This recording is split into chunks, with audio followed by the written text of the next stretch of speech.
Deve falar olhando para ali, para aquela câmera ali. Tem um esforço que a gente está fazendo de forma coletiva, que é justamente buscar algo que a gente chama de resgate. Sinal Verde para o Futuro, o podcast da EAF. Mais um Sinal Verde para o Futuro começando agora, diretamente de Belém do Pará, sede da COP30. Hoje a gente bate um papo sobre conectividade e cidadania quilombola na Amazônia. E para falar sobre esse assunto, a gente recebe Patrícia Abreu, que é a nossa diretora de projetos sustentáveis aqui da EAF. A gente também fala com o professor Guilherme Gitaí, que é responsável e coordenador do projeto Terra Preta, também da EAF. E conversa também com o professor e pesquisador da Amazônia, Ayala Colares. Bem-vindos, prazer receber todos vocês por aqui. Obrigada. Obrigado. Prazer estar aqui com todos. E olha, devo dizer que estou feliz ainda, além do papo ser um papo bacana e proveitoso, quero dizer que o Ayala também foi meu professor. No ensino médio. Boa idade. E hoje a gente vê o Ayala como alguém que é referência em conflitos e territorialidade na Amazônia, né? Um estudo, assim, bacana sobre isso. E como a gente está falando sobre conectividade e comunidades, eu queria que você falasse um pouquinho sobre essa sua vivência de comunidades quilombolas que não tem aquela conectividade, por exemplo. Bem, quero agradecer o convite e saudar os colegas que estão hoje compartilhando esse debate comigo. Eu sou quilombola, sou originário de quilombo chamado Menino Jesus de Pitimandeua. Eu vim de lá com 14 anos de idade, então na época que eu vim não existia nem internet ainda. Não querendo denunciar minha idade aqui, mais de 40. E hoje a gente entende que algumas comunidades já passam por um processo de incorporação das novas tecnologias e a gente acaba analisando os aspectos positivos, mas também os aspectos negativos. Os aspectos positivos vêm em função de que a gente consegue manter uma comunicação muito mais presente e até mesmo criar as estratégias de autoproteção e defesa do território com a comunicação, mas negativo quando a gente consegue enxergar que a juventude quilombola, alguns, não querem seguir a linha daqueles que vieram, e isso acaba fragilizando um pouco a própria organização coletiva do território. Então sempre tem que ter essa observação, mas o acesso ainda é uma dificuldade muito grande para os territórios quilombolas da região. Isso é um problema, né, latente. A gente tem aqui a Patrícia e o Guilherme, que podem falar sobre um projeto muito legal da EAF, que é o projeto Terra Preta, né, que leva conectividade e leva acesso e até aquela formação de saber usar a conexão a seu favor, correto? É isso. Só para fazer uma introdução, né, professores, estou com professores, nós da EAF estamos implementando infovias, que são redes de fibra ótica, que são implantadas no leito dos rios, e ao chegar nas cidades tem também uma rede metropolitana em algumas cidades. Então nós está sob nossa incumbência a implantação de 12 mil quilômetros de cabo subfluvial, é o maior projeto de conectividade usando os rios, né, do mundo. Já houve outros mais menores, o nosso de fato pensando no Brasil, né, que é gigante, faz jus, né, esse nome. E a gente já implantou 3 infovias, né? A Infovia 02, que é no Rio Solimões, a Infovia 04, que é no Rio Branco, e aqui, uma de Macapá a Belém, né? Chegando aqui em Belém, que pega a foz do Rio Amazonas. Mas o projeto Norte Conectado tem outras tantas infovias também, né? A maior parte delas está sendo implementada por nós, já há outras funcionando, né? O FAC 2, o FAC 1, a Infovia 01, a Infovia 00, e esse é um projeto de conectividade que visa trazer, de fato, uma melhor possibilidade de conectividade, de aprendizagem, de acesso à saúde, todos, né, pontos principais em relação à cidadania para a região que é muito carente, né? Então, a gente vê que nos centros urbanos existe conectividade, inclusive com a telefonia celular, mas quando a gente está em regiões mais remotas, a possibilidade de conexão, ela depende muitas vezes do satélite, né? O satélite de baixa órbita. Então, o governo brasileiro pensa nessa solução como uma solução para incremento econômico, para promoção social, para vários outros benefícios. E diante desse processo e durante essa implantação, a gente ficou se perguntando muito, que é uma característica do país como um todo, não só da Amazônia, né? Mas como é que a gente poderia estimular o uso responsável dessa conectividade que vem aí?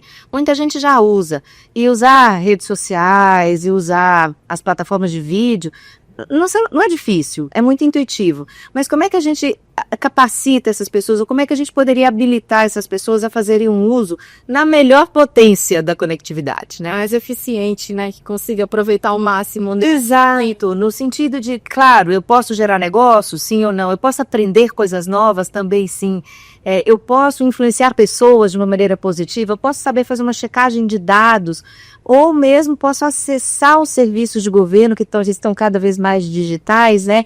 Tanto os estados quanto o governo federal. Então são muitas coisas que a internet traz de muito positivo, mas ela também traz muitos riscos.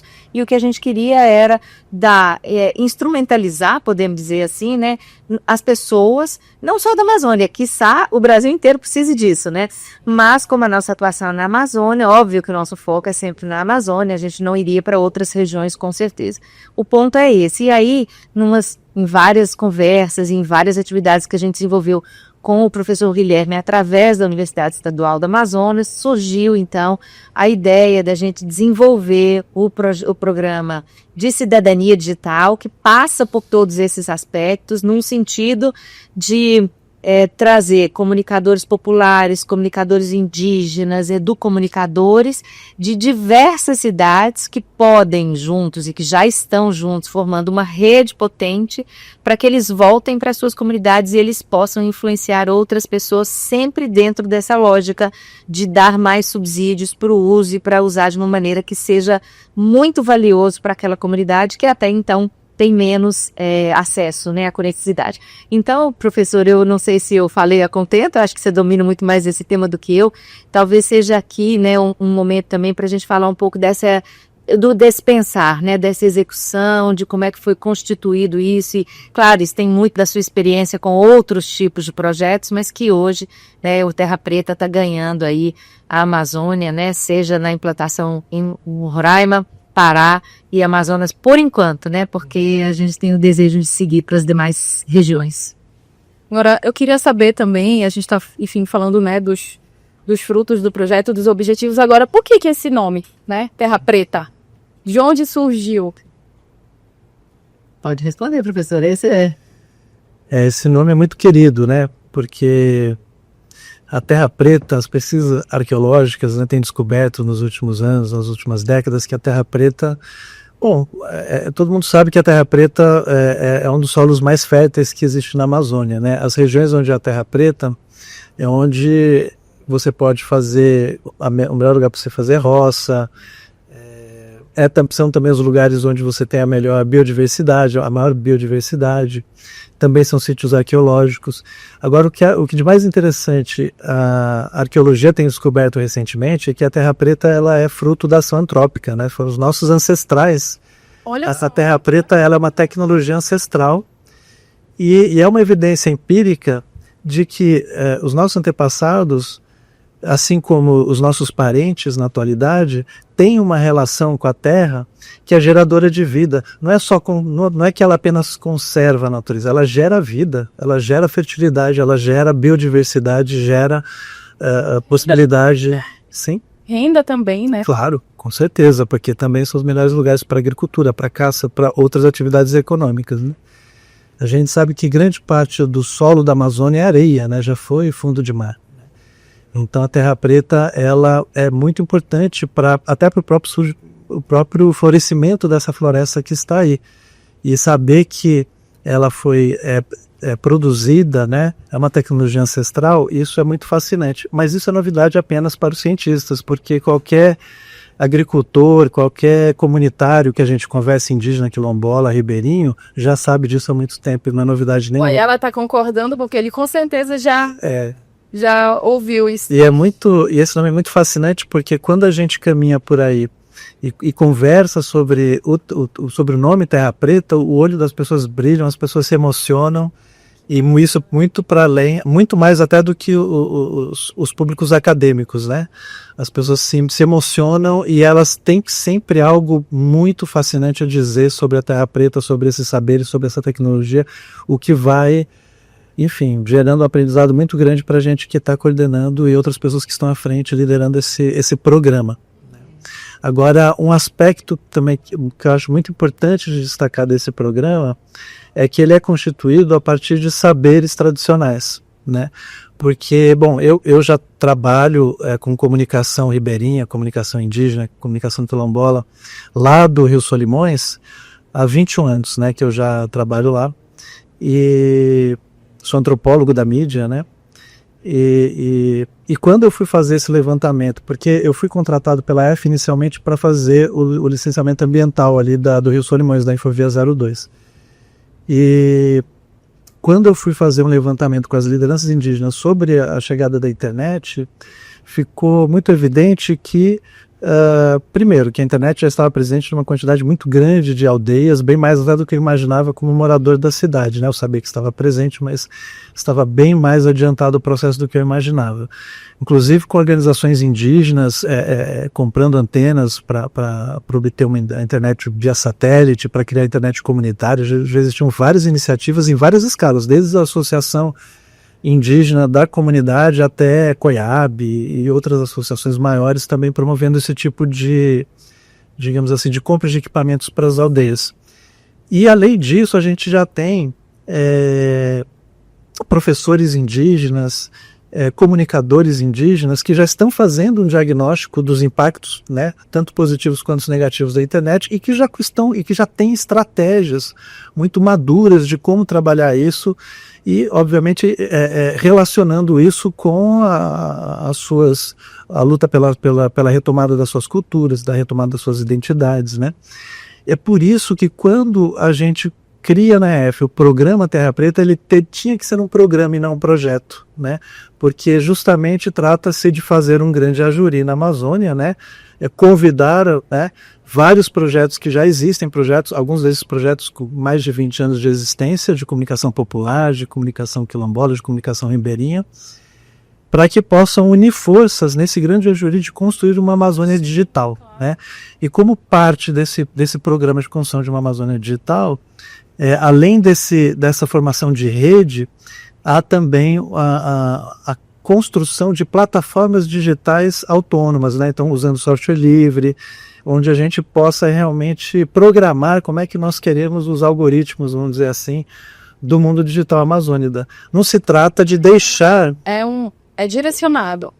É como se a gente conseguisse criar um algoritmo direcionado, é isso?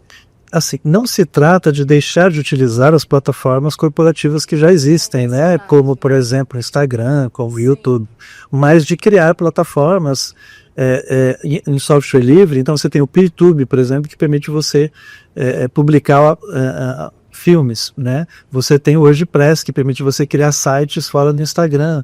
E a diferença do software livre para o software proprietário é que o software livre você tem acesso ao código de programação, e os programadores da Amazônia podem reprogramar, né, reconfigurar essas plataformas de acordo com as nossas necessidades e objetivos, valores, né, identidades. Enquanto que essas plataformas corporativas, embora elas sejam muito amigáveis em muitos aspectos, elas são uma caixa preta. A gente não tem acesso ao código de programação e a gente tem que usar o serviço do jeito que chega para a gente. A gente não pode adaptar as nossas necessidades. E a Amazônia tem necessidades muito específicas, né? Vocês que são pesquisadores, vocês sabem que a gente tem aqui uma coisa que é só da Amazônia, né? Isso. Agora, Ayala, quando a gente fala, né, de conectividade, falaste um pouquinho sobre essa questão das comunidades e desse uso, né, dessa ferramenta da conexão. O que mudaria para melhor com essa conectividade que chegaria nessas comunidades indígenas, quilombolas, ribeirinhas? O que tu vê, assim, como pesquisador, como alguém que de fato acompanha e vive, né, as especificidades de cada território? Vou dar falar olhando para ali, para aquela câmera ali. Tem um esforço que a gente está fazendo de forma coletiva, que é justamente buscar algo que a gente chama de resgate. O que é o resgate? É você saber de onde você veio, para poder se definir, se é indígena, se é quilombola, se é ribeirinho. Por exemplo, tem muitos quilombolas que só descobriram que são quilombolas depois que fizeram o processo de resgate. Por exemplo, tinha parentes que não sabiam que eram quilombolas porque moravam em Belém, mas os pais, os avós vieram do quilombo. Então, a internet, assim como ela tem um lado muito perverso, que é o lado da desinformação, das fake news, da confusão, da comunicação, mas tem lado positivo, que a gente pode usar. Recentemente, eu criei um projeto chamado Samba da Resistência, que nós fizemos um documentário contando a história de uma comunidade quilombola, daqui da região metropolitana de Belém, que é o Quilombo do Abacatal, que é o quilombo que vai fazer 315 anos, um dos mais antigos do estado, e nós levamos um samba rap em 2 quilombos, que é o quilombo do Itaboca e o quilombo de Pitimandeu, que é o meu território. E as pessoas da comunidade participaram. E qual é o objetivo disso? É fazer com que elas se enxerguem. Elas terem orgulho de assumirem que são quilombolas. O IBGE, em 2022, divulgou um dado importante, que 1/3 da população quilombola do Brasil está aqui na Amazônia. Mas, na minha concepção, a população quilombola no Brasil é muito maior. Por quê? Porque falta justamente esse resgate. Então eu acho que a conectividade, a internet, ela sendo bem usada, utilizada, e passando por esse processo de formação, ou seja, fazer com que as pessoas tenham esse uso cidadão e responsável, entendendo o quanto ela pode ser importante para potencializar e fortalecer a identidade territorial de um determinado grupo étnico, tanto indígena quanto exemplo dos territórios quilombolas. E isso aí dá, de certa forma, uma sensação de pertencimento e de assumir a sua identidade. Eu acho que, nesse sentido, a gente caminharia, sim, para um projeto e para um programa extremamente estratégico para fortalecer, inclusive, a identidade territorial dessas populações. E isso serve tanto para entender o papel hoje que as comunidades indígenas têm, como as comunidades indígenas. Só para finalizar minha fala aqui rapidamente, que eu não quero falar muito, que eu quero que todo mundo fale, porque eu quero ouvir também. Eu tenho um tio, porque a minha avó era parteira. Então a minha avó, todo mundo chamava de mãe. Então para que o instituto que eu criei, que é o Instituto Mãe Crioula, é em homenagem à minha avó, que é o Instituto Mãe Crioula em homenagem à minha avó. Então eu cresci vendo a minha avó puxar a barriga. O que era puxar a barriga? Talvez muitos não saibam o que é. Mas é colocar uma mulher em lembrança. Por exemplo, a mulher que não poderia ter um filho normal, tinha que ser cesárea, ia até minha avó, e aí ela mandava todos os moleques saírem da casa, e ela puxava a barriga e colocava o moleque no lugar. E não só isso, ela adivinhava o sexo da criança, ela nunca errou. Olha só. E outra coisa importante, quando ele falou da terra preta, o que era interessante? Quando a gente ia pra roça, porque eu trabalhei na roça fazendo farinha, ela mandava, geralmente a gente pegar enxada e cavar, para dizer, olha, se tivesse preta, é onde estava melhor. E eu nunca tinha entendido o que era aquilo. Mas a minha avó foi neta de ex-escravizados, né? Sabe. Ou seja, então já tinha todo o conhecimento ancestral. A nossa casa era de taipa, de barro, e a minha avó era benzedeira e rezadeira. E ela sabia colocar dedo no lugar, enfim. E a gente deixou perder isso, por exemplo. Eu deixei perder porque eu não entendi o que era isso. Eu fui entender depois. E quando eu fui entender, ela já tinha ido. E hoje eu busco resgatar isso com documentário, com imagem. Eu criei um projeto de extensão e a gente formava quilombolas para fazer vestibular. Minha comunidade hoje tem 47 pessoas fazendo o FPA, por exemplo. E na época, quando eu voltei com o projeto, não tinha ninguém. Eu fui o segundo da minha família a nível superior. E agora já tem muito mais pessoas. E aí, o que é importante? Resgatar isso. Eu tenho um tio que tem 77 anos e que ele herdou esses dons. Menos de ser puxador e parteiro, mas ele é benzedeiro. Ele é muito conhecido, por exemplo, porque as pessoas chegam com uma dor na coluna. Aí ele resolve. Às vezes as pessoas chegam desacreditadas e ele resolve. Então, por que é importante a gente colocar isso dentro de um projeto, de um documentário que a gente possa criar e lançar numa plataforma de forma gratuita para que todo mundo tenha acesso, para as pessoas entenderem o quanto é importante preservar esses territórios e essas memórias. Falaste agora de representação, né, e desse resgate. Ontem a gente teve uma conversa também com um influenciador e um ativista indígena, o Christian Waiayu, e ele falou uma coisa muito legal sobre o fato de que às vezes as pessoas acham que a conectividade vai fazer com que com que a cultura tradicional, o conhecimento tradicional se perca, mas na verdade é o contrário, porque ele disse que, por exemplo, tem pessoas dentro da comunidade dele que não sabem, enfim, não escrevem, né, não sabem escrever, mas se comunicam e passam áudios e na própria língua, então isso vai tornando aquela língua viva. É oralidade. É isso, oralidade, exatamente. Por meio justamente da conectividade, né?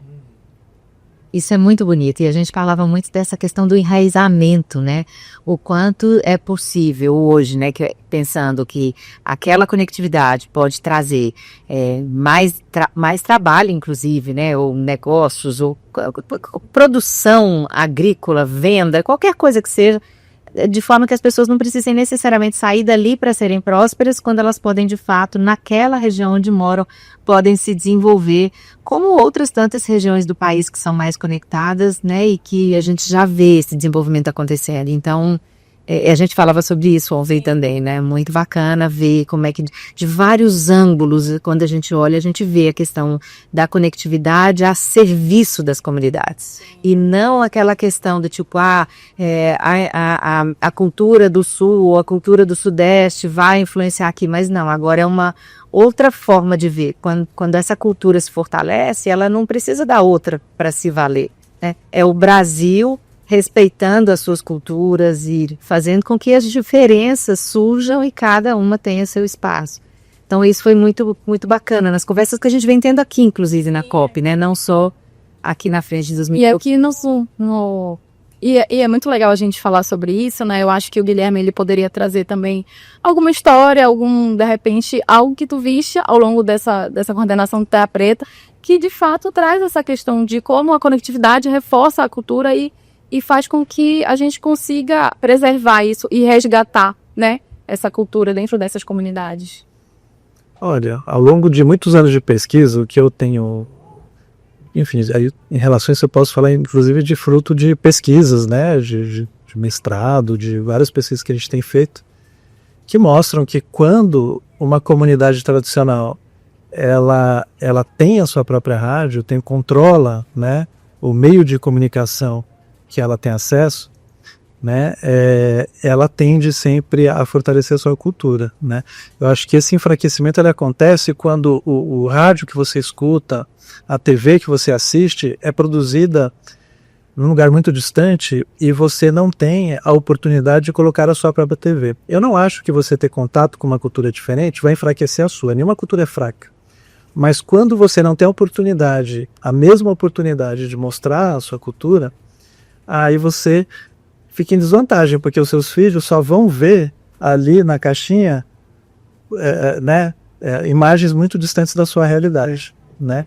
Mas quando você tem já produção, como é o caso de Tefé, por exemplo, onde eu trabalho, quando você tem produção cinematográfica local, que você tem produção radiofônica local, e acesso para que as populações tradicionais produzam essa mídia, aí a gente vai ver as memórias sendo transformadas em cinema, a gente vai ver os encantados sendo transformados em programa de rádio, em podcast, né? E série, no streaming, a gente tem visto aí também. É fantástico. E aí, as plataformas que o Terra Preta está construindo, elas são muito importantes em relação a isso, porque nas plataformas corporativas, cada vez que a gente abre uma conta numa plataforma dessa, a gente abre mão dos direitos autorais do conteúdo que a gente está postando. Tudo que a gente posta nessas redes passa a ser propriedade intelectual dessas grandes empresas, né? Porque o que gera lucro hoje é justamente a propriedade de um grande volume de dados.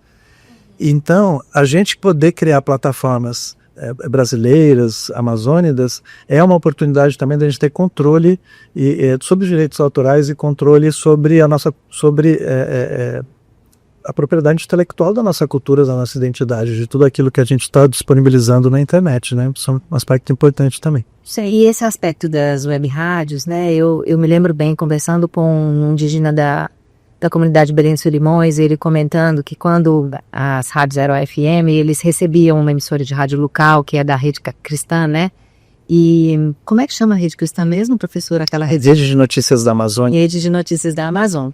Depois que ela se transformou em uma FM, o alcance, obviamente, é menor, e eles ficaram sem instrumentos de informação do cotidiano, dia de vacinação e etc. E lá, então, eles tiveram que fazer uma adaptação com sistemas de áudio locais para que pudessem todos estar informados, e que hoje, com a web rádio, eles não precisam mais dos sistemas que são quase analógicos, né? A ponto deles conseguirem propagar informações deles para eles mesmos, e mesmo da comunidade mais próxima, que é Tabatinga, e vice-versa, né? E obter das informações, de forma que aquilo ali cria uma vida a partir de informações e da cultura deles, das necessidades daquela região. E uma das características do Terra Preta é ensinar essas pessoas a se estruturarem a partir de web rádios, uma vez que é possível, né, se programar, criar conteúdo, se conectar uma rádio com a programação da outra. Isso a gente vem vendo, inclusive agora na Cúpula dos Povos, né? A Terra Preta está lá na Cúpula dos Povos, ontem eu estive lá, então eram várias emissoras de rádio, web rádio, que já estavam sendo criadas a partir do Terra Preta, que estavam propagando o que estava acontecendo aqui na Universidade Federal do Pará, né, com as entrevistas, os debates, tudo que estava sendo produzido aqui já estava sendo propagado em rádios web que já tinham sido criadas a partir dos participantes do programa. Então, são várias ondas, né, de influência e que vão acontecendo de forma que, sim, o objetivo principal nessa coisa de gerar notícia da Amazônia para a Amazônida, para que essa identidade seja preservada, propagada, solidificada e tantos outros benefícios. Sim, com certeza. E aí, ela, como é que tu vê, assim, os benefícios, né, e os impactos mesmo positivos de uma Amazônia mais conectada, de comunidades mais conectadas? Assim, tu fazes uma pesquisa muito, muito intensa sobre essa questão da cultura, territorialidade, conflitos. Quais os benefícios disso? Onde enxergar e pontuar aqui pra gente? Eu acredito que a gente tem que considerar hoje uma informação importante, é o fato de que a Amazônia está no centro do debate global, né? Então, Sim. alguns colegas perguntaram, mas depois da COP vai passar? Não vai passar. Vai continuar mais. E a gente está vivendo um momento mais intenso, né? De que os olhos todos estão... Inclusive, nós. se fala de comunicação, foi a comunicação que colocou o Pará numa posição de destaque, por exemplo. Porque há 15 anos atrás, eu acho que você vai lembrar aqui, nós não tínhamos tanto barrinhos como nós temos hoje. O paraense virou um barrista. Onde tu vai, em qualquer lugar do Brasil, tu vê alguém com a camisa do Pará. Não era assim há 15 anos atrás, 20 anos atrás. E isso graças ao conteúdo que é produzido na rede social. Assim, muita gente na rede social produzindo conteúdo da cultura paraense, ribeirinha, quilombola, indígena, enfim. Mas assim, uma coisa que a gente tem que pensar assim, a gente está numa região que é centro do debate global, mas também está numa região que ela é uma cobiça, tanto internacional quanto nacional. E essa questão da cobiça, ela envolve uma série de interesses que são divergentes, que representam ameaça aos povos indígenas, ameaça aos territórios quilombolas, aos ribeirinhos. E são ameaças reais que colocam também a região no centro do debate da questão da segurança pública. Então a gente está numa região que é estratégica, do ponto de vista da questão climática, da biodiversidade, do conhecimento ancestral, mas também numa região que é cobiçada, tanto pelos agentes hegemônicos do grande capital, que tem interesse no garimpo, na mineração, no setor madeiro, mas também do crime organizado. E aí não dá mais para mim cair naquele discurso radical acreditando que a conexão ela pode fragilizar do ponto de vista cultural determinada identidade territorial ou determinada cultura que envolve o povo indígena. É óbvio que eu vou respeitar as especificidades, porque a Amazônia são muitas, né? E que cada território quilombola também apresenta uma especificidade. Por exemplo, aqui no Pará, os negros que vêm para cá são na região da Senegâmbia, já difere da Amazônia Maranhense, que é um outro grupo, lá do Amazonas também, e isso vai também, claro, que fazendo a gente entender que tem que respeitar essas diversidades. Mas o que é interessante falar em relação a isso aí? É que assim como nós temos que respeitar a necessidade de termos povos isolados, nesse caso quando me refiro aos indígenas, a gente não deve ter contato, porque é uma questão que está ali, sob proteção da FUNAI, etc., da União. Mas do ponto de vista da segurança, alguns têm que estar conectados. Porque o que garante hoje, por exemplo, a possibilidade de a gente conseguir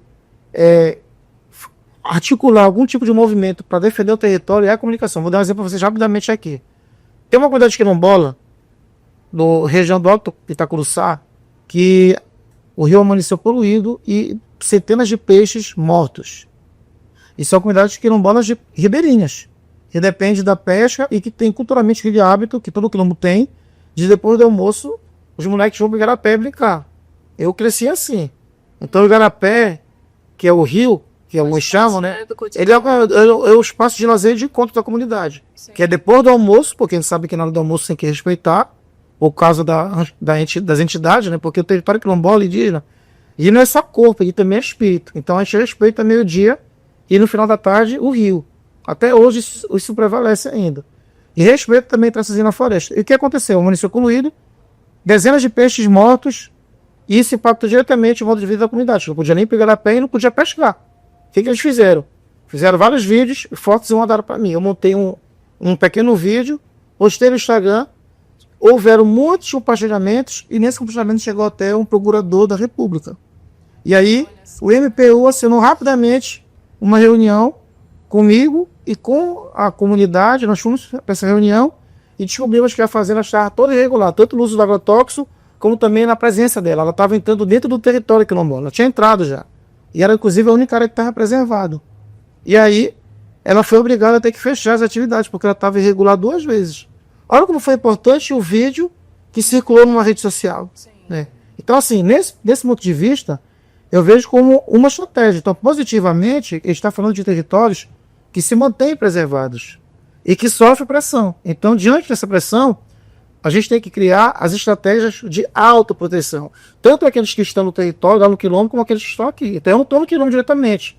Embora eu seja quilombola, eu tenha uma casa no quilombo, mas eu estou aqui em Belém. Sim. Mas a minha comunidade lá tem contato comigo direto. Então, tudo que acontece lá de violação, já me aciona aqui, daqui eu já aciono os meus contatos, a gente começa a se Conectividade, né? Tipo, por isso é muito importante. Inclusive, quando não funciona a internet, porque a gente sabe que ainda é precário aqui, desmobiliza toda a nossa atividade. Inclusive, com a juventude que está fazendo faculdade, gente. Porque a gente tem vários quilombolas fazendo faculdade. E preciso e necessito de acesso à internet para fazer o trabalho, para ter acesso ao texto, enfim, para fazer a pesquisa. E quando não tem, acaba tudo. E muitos acabam, inclusive, desistindo do curso, porque não dão conta. Sim. Olha, eu te agradeço. Eu acho que foi um exemplo prático, né, de como a conectividade ela é importante para as comunidades, sejam as flores, quilombolas, indígenas, ribeirinhas. Agradeço o papo com vocês. Foi muito bom a gente conversar um pouco mais sobre conectividade, os usos dessa ferramenta que é tão importante para a gente, né, no dia a dia. Então, agradeço a Yala Colares, professor Guilherme Guitaí e também a Patrícia Abreu. Muito obrigada pelo papo. E eu agradeço todo mundo que acompanhou mais um episódio do Sinal Verde para o Futuro, gravado diretamente de Belém do Pará, capital da COP30. Continue acompanhando o YouTube DF e as nossas redes sociais, que tem conteúdo todos os dias. Até o próximo episódio. Tchau, tchau. Sinal Verde para o Futuro, o podcast da EAF.